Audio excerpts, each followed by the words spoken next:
Assalamualaikum, selamat sore guys.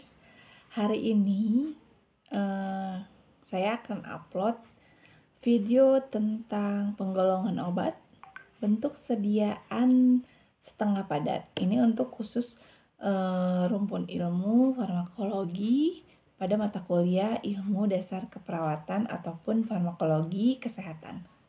Silahkan disimak ya, jangan lupa like and subscribe. Bye.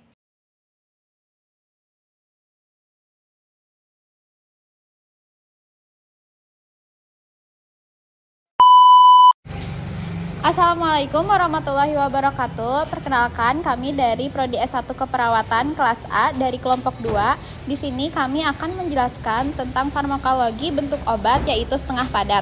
Perkenalkan, saya Yosia Sutarsi. Saya Risma Febriani. Saya Ridwan Pujawan.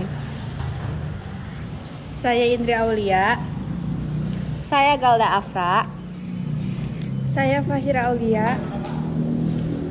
Saya Misela Cindi Cayani. Saya Maaparis Ramadan. Saya Witsa Fitri. Saya Tiara Hayu.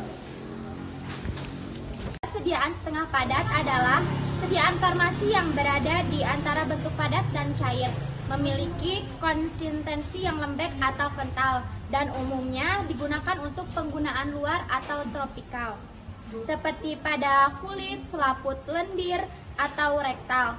Tujuan penggunaannya bisa berupa efek lokal, misalnya mengurangi iritasi kulit, atau efek sistemik melalui penyerapan ke dalam tubuh. Karakteristik sediaan setengah padat. Yang pertama ada konsistensi, tidak keras seperti tablet, namun tidak cair seperti sirup.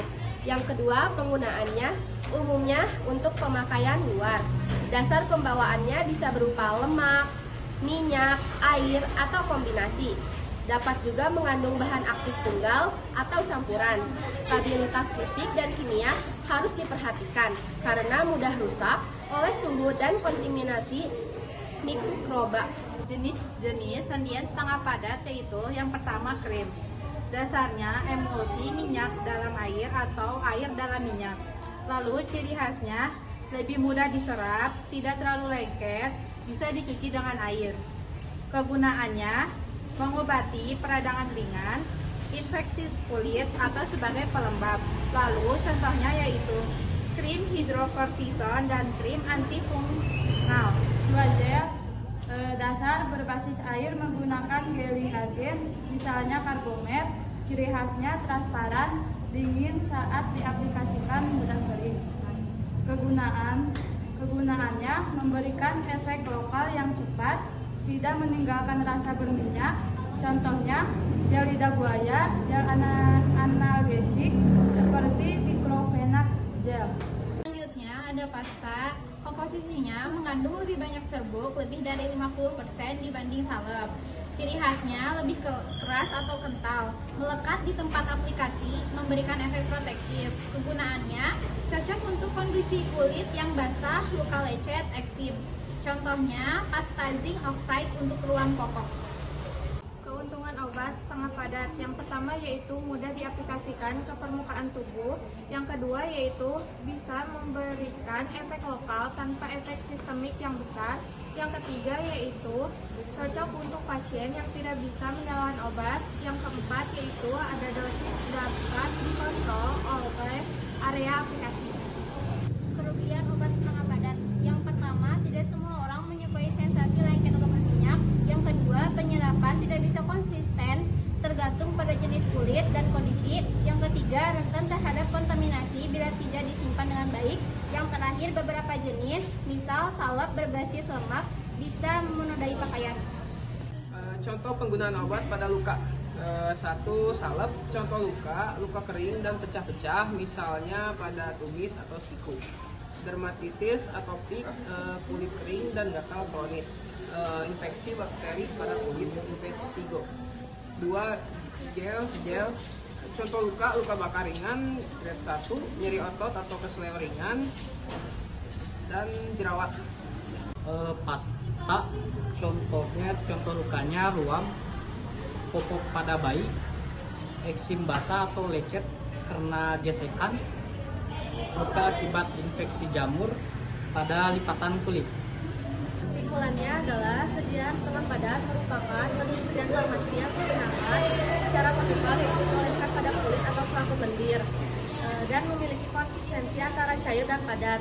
Obat dalam bentuk setengah padat bertujuan memberikan efek lokal atau sistemik melalui penyerapan ke dalam kulit. Keuntungan sediaan ini meliputi kemudahan penggunaan, kenyamanan pasien, dan kemampuan untuk memberikan pelepasan obat yang terkontrol. Sekian video penjelasan tentang farmakologi obat setengah padat dari kami. Wassalamualaikum warahmatullahi wabarakatuh.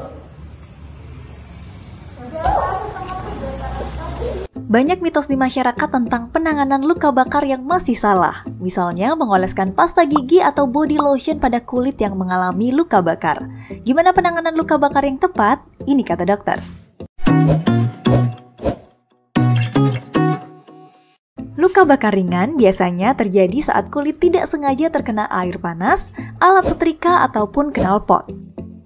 Luka bakar ada 3 tingkatannya. Luka bakar ringan atau derajat 1 mengenai lapisan kulit terluar atau epidermis, biasanya kulit jadi kemerahan tapi nggak sampai melepuh.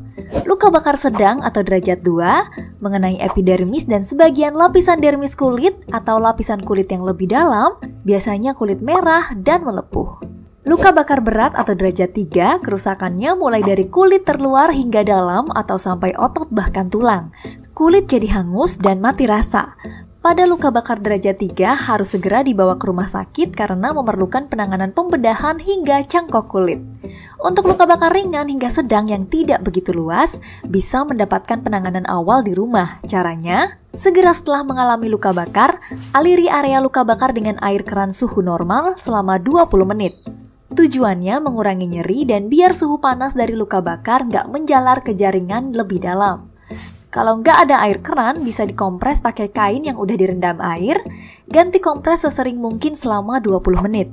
Jangan gunakan es atau air es untuk mengompres luka bakar karena suhu yang terlalu dingin dapat mengiritasi kulit. Jangan mengolesi pasta gigi ataupun lotion dengan pewangi pada area luka bakar karena bisa memicu infeksi dan tambah merusak jaringan kulit. Setelah luka bakar dialiri dengan air, oleskan salep antibiotik seperti bacitracin, silver sulfadiazin untuk mencegah infeksi. Kemudian tutup luka bakar dengan perban steril. Jika luka bakar cukup luas, segera ke layanan kesehatan terdekat. Ini kata dokter tentang penanganan luka bakar. Terima kasih sudah menyaksikan video ini. Dukung terus channel Ini Kata Dokter dengan like, share, dan subscribe. See you on the next video.